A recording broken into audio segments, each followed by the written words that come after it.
Shalom, chers amis auditeurs de Atmosphère de Miracle. L'édition de ce jour nous conduit à la lecture de Luc chapitre 5, verset 17. À partir de ce verset, nous lirons le texte de la guérison d'un paralytique. Un jour, Jésus enseignait. Des pharisiens et des docteurs de la loi étaient là, assis, venus de tous les villages de la Galilée, de la Judée et de Jérusalem. Et la puissance du Seigneur se manifestait par des guérisons.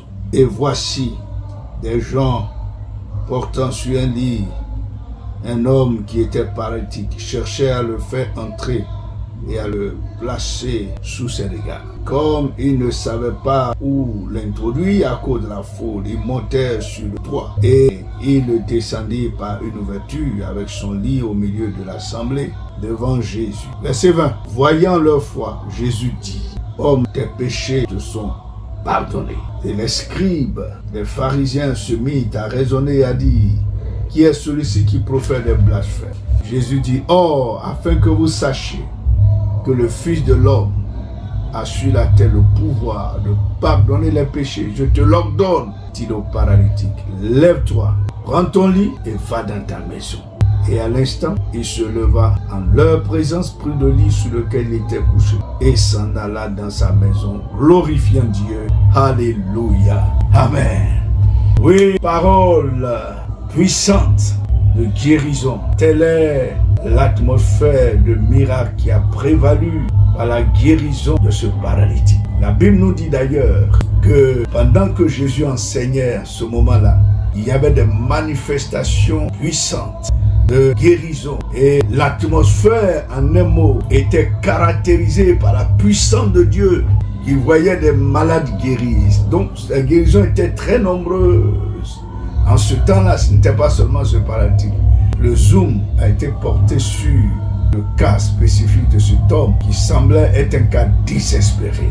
Parce que ne pouvant plus rien faire, incapable de se prendre en charge, au point qu'il a été porté par 4 de ses amis. 4 hommes qui l'ont porté et qui l'ont emmené à Jésus-Christ de Nazareth. Et à des moments donnés, bien aimés, nous sommes réduits à l'impuissance, au point que ce sont les autres qui se soucient de nous et parfois qui nous portent. Peut-être tu as porté les autres jusqu'à présent, mais aujourd'hui tu es réduit à être porté par d'autres personnes, d'autres familles même qui sont en train de porter. Tu es devenu charge, un fardeau pour tes enfants, pour ta famille.